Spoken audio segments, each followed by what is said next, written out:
আসসালামু আলাইকুম বন্ধুরা, কেমন আছেন আপনারা? আশা করি সবাই ভালো আছেন। আমার একটা নতুন ব্লগ আপনাদের সবাইকে স্বাগতম। তো আজকের ব্লগটা হচ্ছে যে অনেকদিন পরে, কারণ হচ্ছে যে আমি মাঝখানে 1 মাস কোনো ব্লগ বানাই নাই। আমার এখানে কোনো পোষা প্রাণী ছিল না, এবং হচ্ছে যে আমি ব্রয়লার বাচ্চা, টাইগারের বাচ্চা এবং হচ্ছে যে অন্যান্য যত সব বাচ্চা আছে ওগুলো কোনো কিছুই তুলি নাই। ইনশাল্লাহ এখন থেকে তোলার চেষ্টা করতেছি, আপনাদেরকে জানাচ্ছি।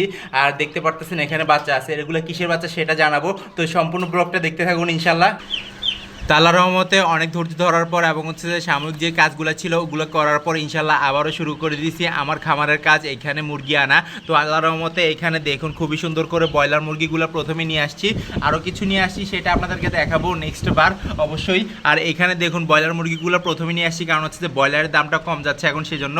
তো খুবই সুন্দর করে যখন এগুলো নিয়ে আসছি, এই যে দেখুন এইটা হচ্ছে যে নতুন একটা সেট আপ, যেটা আপনাদেরকে দেখানো হয় নাই কোনোভাবেই। আজকে দেখাবো আল্লাহর রহমতে, এবং হচ্ছে যে এগুলোর ডিটেলসগুলো বলবো।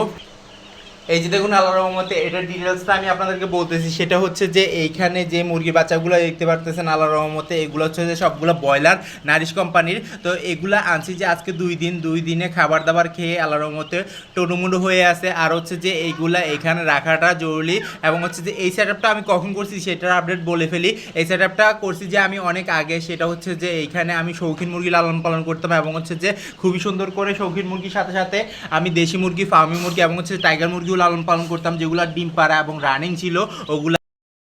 তো ওগুলা লালন পালন করার পর সম্পূর্ণ একদিন মনে হলো যে সবগুলো বিক্রি করে দিয়ে এই সেটআপটা খালি করে রেখে দিয়েছিলাম। পরবর্তীতে খালি ছিল, এবং হচ্ছে যে এগুলাকে কি লালন পালন করা যায় সেটা চিন্তা করতেছিলাম। তো খালি করার সাথে সাথে কিন্তু পুরো রুমটাও খালি। এই যে দেখুন এখানে তুষ আছে, নিচে কিন্তু নিচের সাইডটা একবারই খালি, কারণ হচ্ছে যে এইখানে আর কোনো মুরগি বাচ্চা লালন পালন করবো না, কারণ হচ্ছে যে এইখানে দুইটা সাইডের মধ্যে আলাদা আলাদা করে খাবার দাবার দিয়ে দিতে অনেক সময় লাগে, সেজন্য। তো সময়ের ব্যাপার স্যাপারে সেজন্য আমি ওগুলা সরাই ফেলছি। পরবর্তীতে এই রুমটা যেটা দেখতে পারতেছেন, এইখানে পুরো একটা কেজ আছে লম্বা, এই যে দেখুন একটা তাকের মতো, নিচে হচ্ছে যে কাঠ এবং হচ্ছে যে উপরে আল্লাহর রহমতে মুরগি বাচ্চাগুলা, এই যে দেখুন মাশাআল্লাহ আলহামদুলিল্লাহ। তো সম্পূর্ণ ছড়াই ছিটাই রাখছি। তো এটা হচ্ছে আল্লাহর মধ্যে আমার খামারের মধ্যে সর্বপ্রথমে, এবং হচ্ছে যে টেস্ট করা, এবং হচ্ছে যদি এখান থেকে ভালো প্রফিট আসে এবং হচ্ছে যে খুবই সুন্দর করে যদি এগুলো লালন পালন হয়ে যায় এবং হচ্ছে বড় হয়ে বিক্রি করার উপযোগী হয়ে বিক্রি হয়ে যায়, আল্লাহর রহমতে আমি লালন পালন করব। তো এখন আল্লাহর রহমতে নারিশের যে বাচ্চাগুলো আনছে ওগুলা আল্লাহর রহমতে খুবই কম প্রাইসে পড়ছে, মাঝে মধ্যে আবার বেশি প্রাইজের হয়ে যায়। তো সেই সিস্টেম করে আমি আল্লাহর রহমতে লালন পালন করব। তো এখানে কয় পিস বাচ্চা আছে সেটা বলি। এগুলা আনতে অনেক ঝামেলা পোহাইতে হয়েছে, কারণ হচ্ছে যে আল্লাহর রহমতে ঈদের পরের দিন আনছে, ঈদের পরের দিন কিন্তু এগুলা খুবই সুন্দর করে পাওয়া গেছে, কিন্তু গাড়ি নিয়ে এবং হচ্ছে যে আনাটা হচ্ছে কষ্টকর। তো এমনিতে তো সকালে আনি, কিন্তু ঈদের দিন, ঈদের পরের দিন এমনি তো এগুলো আমি সকালে নিয়ে আসি, ধরেন রাতে গাড়ি আসে 2টা-3টার দিকে। তো এগুলো যখন আমি আগে আনছিলাম তখন কিন্তু সকাল 6টা বাজে আনতাম, কারণ হচ্ছে যে রাতে 2টা-3টার দিকে বাচ্চা আসতো, পরবর্তীতে আমি সকালে নিয়ে আসতাম। এখন আল্লাহর রহমতে রাস্তাঘাট ফ্রি, সেজন্য রাতের 12টা বাজে চলে আসছে। পরবর্তীতে আমি 12টা বাজে চলে গেছি ওইখানে, এবং হচ্ছে খুবই কষ্ট করে এগুলো নিয়ে আসছি। যাক মাশাআল্লাহ আলহামদুলিল্লাহ। তো এখানে আছে যে টোটাল 120 পিস বাচ্চা। আল্লাহর রহমতে এখানে সবগুলো বাচ্চা সুস্থ আছে, এবং হচ্ছে যে আল্লাহর রহমতে বেঁচে আছে। সবগুলাই কিন্তু ব্রয়লারের বাচ্চা, কোনো কিছু নাই, কক নাই এখানে, তারপর টাইগার নাই। আর আরও নতুন কিছু আসবে সেটাও দেখাবো আপনাদেরকে। তো এভাবে করে মুরগি লালন পালন করে বিক্রি করবো, এবং হচ্ছে যে লাভ কতটুকু হয় সেটাও দেখাবো আপনাদেরকে। আর হচ্ছে যে যদি লাভ কতটুকু হয় সেটাও জানতে পারবেন ইনশাল্লাহ। আর ব্রয়লারের লাভটা একটু কম আশা করতেছি, কারণ হচ্ছে যে ব্রয়লার কিন্তু মারা যায় বেশি গরমের মধ্যে। তো আমার এই রুমটা অনেক গরম, এবং হচ্ছে যে বুডিং চলতেছে ওদের, গরমের মধ্যে আমি অনেক রিস্ক নিয়ে ফেলছি, কারণ হচ্ছে যে এগুলাকে গরমের মধ্যে রাখা যায় না, সেজন্য। কারণ হচ্ছে যে হঠাৎ করে হিট স্ট্রোক করে মারা যায়। তো এই যে দেখুন মাশাআল্লাহ আলহামদুলিল্লাহ, আমার যে মুরগির বাচ্চাগুলা, ব্রয়লারের বাচ্চা সম্পর্কে আমি আপনাদেরকে বললাম, সেগুলো আল্লাহর রহমতে এখানে দেখুন খুবই সুন্দর করে মাশাআল্লাহ বড় হয়ে যাচ্ছে। তো এগুলা খুবই সুন্দর করে যখন বড় হয়ে যাবে বিক্রি করে দিব, মাস থেকে 35 দিন লাগবে, এর মধ্যে বিক্রি করে দিবে ইনশাআল্লাহ আল্লাহর রহমতে। তো গতবার যেগুলো লালন পালন করছি ওগুলো আল্লাহর রহমতে 35 দিনে বিক্রি করছি, এবং হচ্ছে 35 দিনে বিক্রি করার সাথে সাথে ওইখান থেকে কিছু লাভ আসছে। তো এখানে কিন্তু অনেক বেশি লালন পালন করছিলাম, এখানে কিন্তু কম লালন পালন করতে, কারণ হচ্ছে যে আমার কাছে স্পেস কম, এবং হচ্ছে যে এইখানে কিন্তু গরম বেশি, সেই জন্য আমি সাময়িকভাবে কিছু অল্প আনছি, যেন এখানে লালন পালন করা যায় নাকি, এরা এখানে টিকে থাকতে পারে নাকি, এবং হচ্ছে যে বড় হওয়ার সাথে সাথে এগুলো এখানে সার্ভাইভ করতে পারে নাকি, সেই জন্য আমি আল্লাহর রহমতে কম আনছি। তো দেখা যাক কি হয় না হয়, আল্লাহর রহমতে আপনারা সবাই দোয়া করবেন। এই যে দেখুন আমি হাতটা লাড়া দিলে ওরা আসে আমার কাছে, এই যে দেখুন খাবার তো আল্লাহর রহমতে সবসময় দেওয়াই থাকে ইনশাল্লাহ। আল্লাহর রহমতে দেখুন কতটা সুন্দর, মাশাআল্লাহ মাশাআল্লাহ আলহামদুলিল্লাহ। তো ব্রয়লারের বাচ্চা আবার নতুন করে তোলাটা হচ্ছে যে একটা চ্যালেঞ্জের বিষয়, কারণ হচ্ছে যে এই রুমটা একবারে গরম। এখানে কিন্তু কোয়েল পাখি, মুরগির বাচ্চা এবং হচ্ছে যে অন্যান্য সব রকমের বাচ্চা আল্লাহর রহমতে আমি বোর্ডিং করছি এবং হচ্ছে বিক্রি করছি। তো এখন থেকে এগুলো যখন বিক্রি করবো এবং হচ্ছে যে খুবই সুন্দর করে একটা এক্সপিরিয়েন্স হয়ে যাবে, সেই জন্য আমি এই চেষ্টাটা করতেছি। তো আমি ফ্যান লাগাইছি অবশ্যই, যে দেখুন ফ্যান, ওইখানে কর্নারও ফ্যান আছে।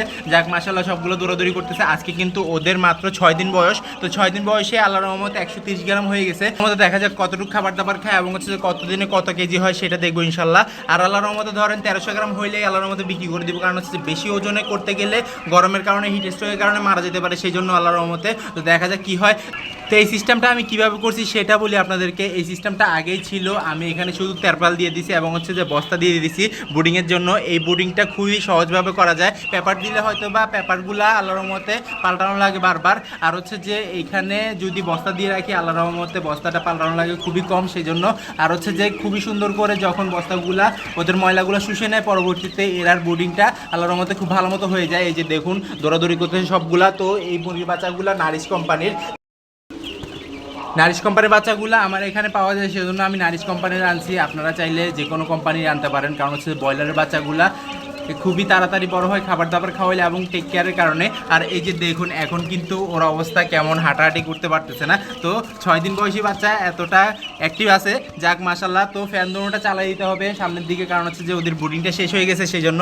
আর বোর্ডিংটা শেষ হওয়ার কারণ হচ্ছে যে ওদের যেই গায়ের রঙটা এবং হচ্ছে যে কালারটা আছে এবং হচ্ছে যে পালক যেগুলো আছে ওগুলো উঠা শুরু করে দিচ্ছে। এই যে দেখুন মাশাল্লাহ, আলহামদুলিল্লাহ। তো ব্রয়লার বাচ্চা কিন্তু পালাটা খুবই রিস্ক, আপনারা কিন্তু খুবই বুঝে শুনে লালন পালন করবেন। তো ব্রয়লার বাচ্চা যদি লাগে অবশ্যই চট্টগ্রাম শহরের মধ্যে অবশ্যই যোগাযোগ করে নিতে পারবেন ইনশাল্লাহ আমার কাছে।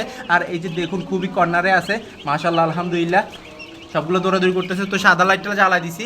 আর সম্পূর্ণ এটার মধ্যেই কিন্তু 120টা আছে, 120টার মধ্যে 120টাই আছে আল্লাহর রহমতে। আপনারা সবাই দোয়া করেন যেন সবগুলো থাকে, কারণ হচ্ছে যে এগুলো এখন আপাতত বিক্রি করার মতো না।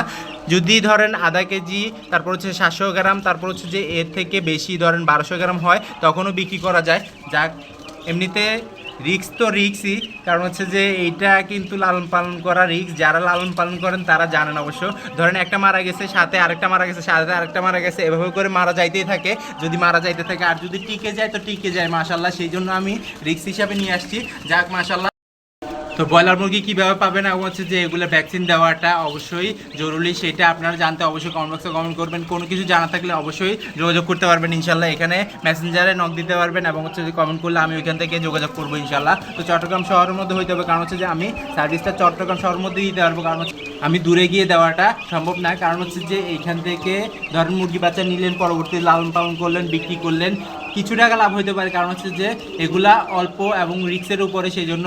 আর যদি বেশি লাভ করতে চান তাহলে বেশিভাবে লালন পালন করতে হবে, আর ওইটা কিন্তু বেশি রিক্স হয়ে যায়। সেই জন্য আমি বলবো যে অল্প লালন পালন করেন, 120টা নয়তো বা 100টা, এভাবে করে লালন পালন করে নিজের ঘরের চাহিদাও মেটাইলেন এবং হচ্ছে যে বিক্রিও করা যায় সেটার জন্য। যাক মাশাল্লাহ। তো এগুলা কিন্তু আলাদা খাবার দেওয়া লাগে, ব্রয়লারের খাবার দেওয়া লাগে।